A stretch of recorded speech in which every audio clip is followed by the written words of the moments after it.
A toda velocidad, así se ha tramitado la moción de censura socialista Mariano Rajoy. Solo han pasado 72 horas desde que fue registrada y la fijación de la fecha del debate. La presidenta del Congreso, Ana Pastor, ha decidido abreviar al máximo los plazos y el pleno dará comienzo el próximo jueves. Noemí San Juan. Sí, al contrario de lo que sucedió el año pasado con la moción de censura que presentó Pablo Iglesias, la presidenta del Congreso ha preferido no esperar y convoca el pleno para celebrar esa moción de censura a finales de esta misma semana. Un debate que comenzará el jueves después de la sesión de control del miércoles, con una votación que se celebrará el mismo viernes. Los plazos han sido acordados con el secretario general de los socialistas, Pedro Sánchez, pero en ellos también habrá pesado seguro las preferencias del presidente del Gobierno, Mariano Rajoy. El Partido Socialista justifica esta moción de censura como una exigencia ética y política ante la inacción del presidente del Gobierno, que el pasado jueves decidió no dimitir ni tampoco convocar elecciones. Desde el Partido Socialista ya dijeron que no iban a negociar con el resto de los grupos, aunque su portavoz ha dicho esta mañana que por una cuestión de cortesía parlamentaria se mantendrá una ronda de conversaciones con el resto de partidos. Con máxima urgencia se va a debatir la moción de censura de Pedro Sánchez. En solo una mañana la mesa del Congreso la ha calificado, la presidenta ha informado a los grupos y ha acordado con el candidato y el líder socialista fijar el debate en el mínimo plazo permitido, 5 días después de su presentación. Comenzará el jueves y el viernes serán las votaciones. El tema es de suficiente importancia.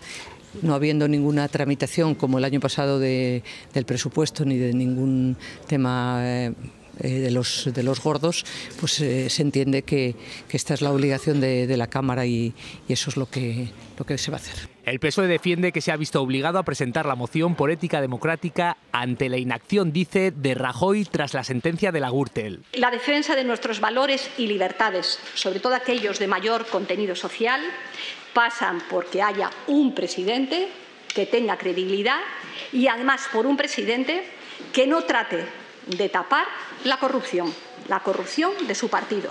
El Partido Popular cierra filas en torno a Rajoy y aseguran que no piensa dimitir.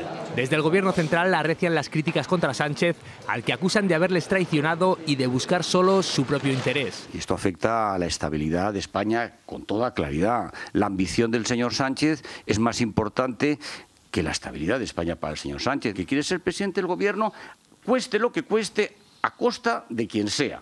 Y desde luego con quien sea. Ciudadanos insisten que solo apoyarán una moción de censura instrumental porque la única solución, dice Rivera, es convocar elecciones. Le pedimos al Gobierno que rectifique, le pedimos a Rajoy que no se enroque, que asuma la realidad, y si Rajoy y el Gobierno dicen que están dispuestos a discutir una salida, un fin ordenado de la legislatura, si dice eso, nosotros estamos dispuestos a hablar con el Gobierno. Solo Unidos Podemos ha asegurado su apoyo a Sánchez. Eso sí, Pablo Iglesias considera que si pierde la moción, su carrera política estará acabada. Para el PNV, cuyo voto puede ser fundamental, la moción tiene todavía muchas incógnitas. ¿Con qué mayorías lo piensa hacer? ¿Qué piensa de todo el embrollo catalán en estos momentos? Y qué piensa también sobre el futuro de Euskadi. Así que ya veremos. Los partidos independentistas catalanes no han desvelado cuál será su voto, pero subrayan que su prioridad es echar a Mariano Rajoy.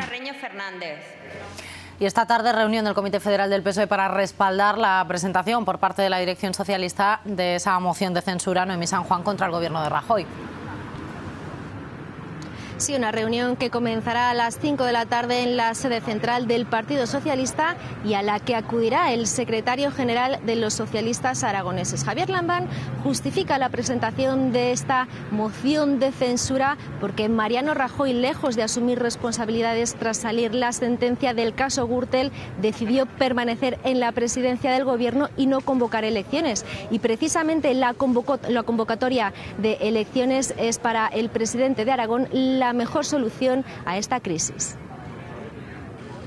Entiendo que es prácticamente inviable ninguna clase de mayoría alternativa. Se pueden hacer las combinaciones que se quiera, pero combinaciones razonables o combinaciones atenidas a una cierta coherencia ideológica había la que había hasta ahora. Eso ha saltado por los aires y por tanto eso solo se puede remediar, en mi opinión, yendo a las urnas cuanto antes.